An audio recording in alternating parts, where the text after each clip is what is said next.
The next item on the agenda is responsive singing. And this may feel a little bit like musical whiplash, but I do want you to have fun with this. You're like, what is this? I'll tell you in a second. I do want to warn you that, like life, this song can get a little bit tedious in the middle, but when it does, I want you to redouble your efforts and become boisterous. And the responsive singing will be between the women and the men, or whoever identifies with Liza and whoever identifies with Henry. So if you, on the edges of the aisles, there should be a little stack tucked into the little dispensers there in front of you. And this is the lyrics. So pass them out. There's not enough to go around, so you guys are going to have to share. All right? So again, the responsive singing is between the Henrys and the Lizas. And believe it or not, this has something to do with today's sermon. And have fun with it. You could sing to each other, but let's all stand up for this part.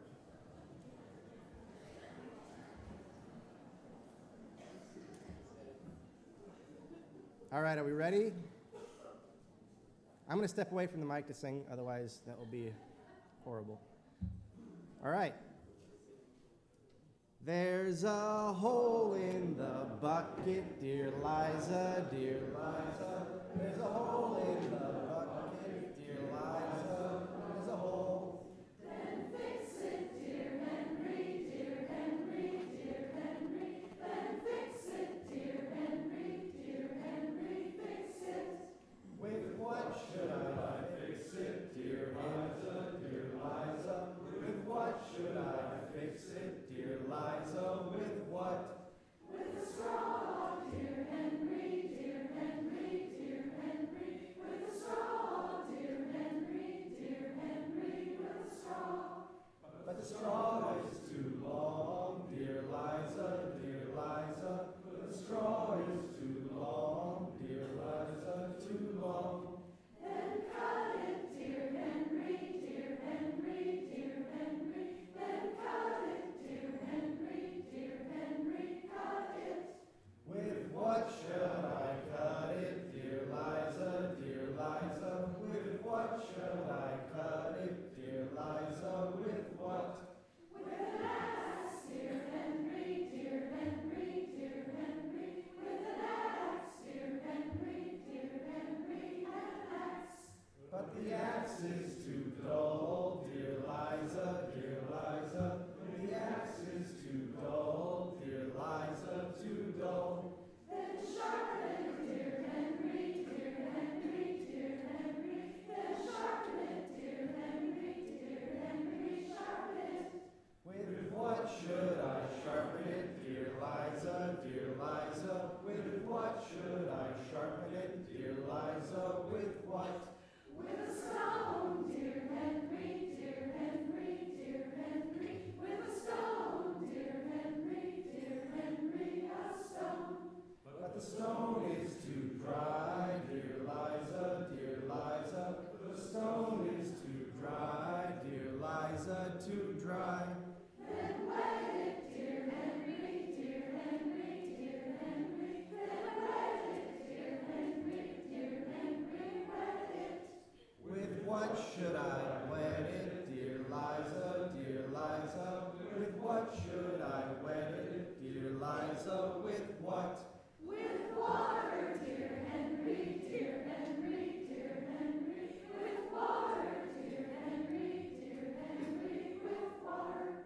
But how shall I get it, dear Liza, dear Liza? But how shall I get it, dear Liza? With what? In the bucket, dear Henry, dear Henry, dear Henry. In the bucket, dear Henry, dear Henry, in the bucket.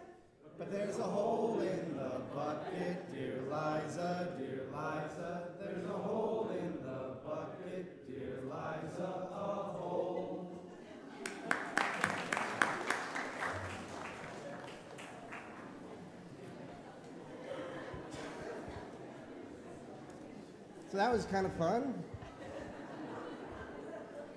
When I imagined how badly that could have gone, you guys did fine. It's kind of a sad and true song, right? So because today's topic was actually too big for just one Sunday, the sermon is the first part of a two-part series.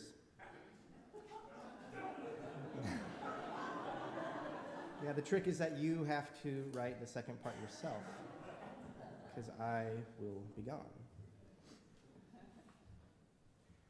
The first part comes from the damned if you do, damned if you don't department. Thought our responsive singing and the quoting of Jim Morrison fit that bill pretty well. They both present us with a paradox or a catch-22, which to me is a dynamic that underlies all of our lives. I mean, life is a riddle without an answer, and it doesn't need a punchline to be hysterical or painful or mind-blowing. And so I'm going to start today, not with a confession, Gary, but rather with a question. See, I find myself wondering,